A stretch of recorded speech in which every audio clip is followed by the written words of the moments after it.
A tire with telekinetic power. In Rubber, one of the strangest murders in modern cinema is committed by something that shouldn't even be capable of movement, a discarded tire lying in the desert. The tire, later named Robert, suddenly comes to life and gradually discovers it can kill by concentrating really hard. Without touching its victims, it causes their heads to explode. No blades, no bullets, no explanation. What makes this weapon especially unsettling is how casually the film treats it. There is no origin story, no science experiment gone wrong, and no ancient curse.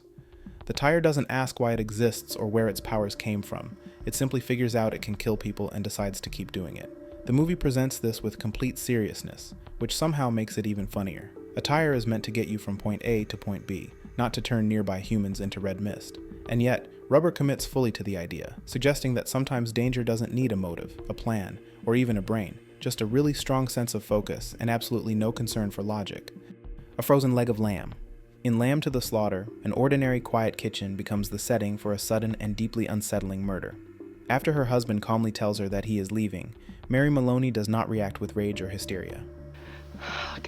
I'll get you your supper. Instead, she enters a state of emotional shock, moving through the house almost automatically, as if disconnected from her own actions. She walks to the freezer, removes a frozen leg of lamb, and returns to the room where her husband is standing.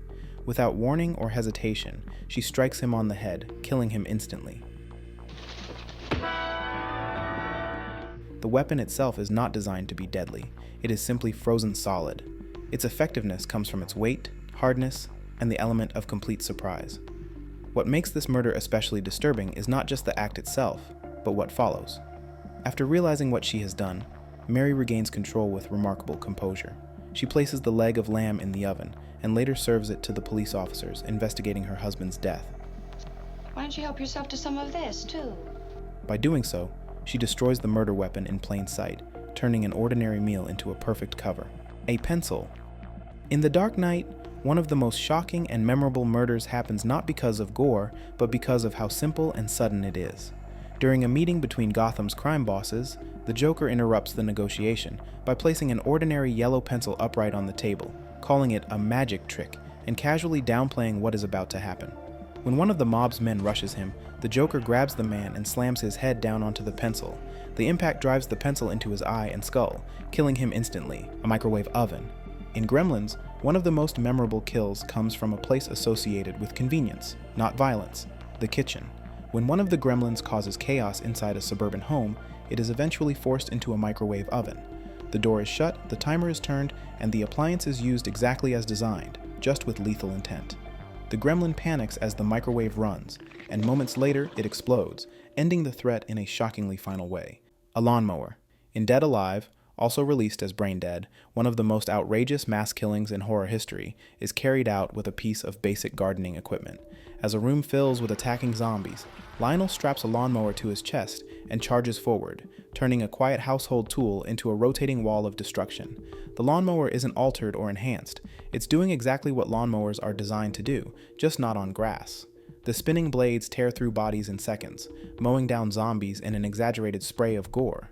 The absurdity is deliberate, pushed so far that it becomes almost cartoonish. What makes this weapon unforgettable is the contrast. A lawnmower is associated with suburban chores and weekend routines, not survival combat. The scene takes something painfully ordinary and escalates it to ridiculous extremes, turning home maintenance into a full-scale zombie eradication method. Dead Alive proves that when things get bad enough, even yard work can become a combat strategy. A typewriter.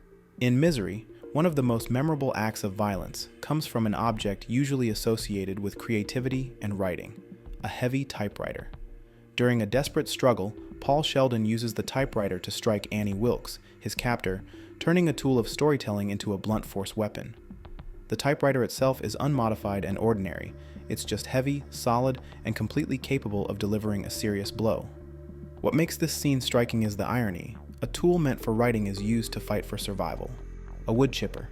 In Fargo, one of the most infamous and grisly kills in modern cinema involves an industrial wood chipper. A victim is forced feet first into the machine, which shreds him almost instantly. The act is deliberate, horrifying, and brutally effective.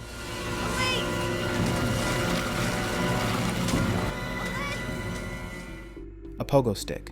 In Leprechaun, 1993, one of the strangest and most absurd kills comes courtesy of a children's toy, a pogo stick. When the leprechaun becomes angry with a shop owner, he doesn't reach for a knife or axe. He grabs the pogo stick and uses it as a blunt weapon.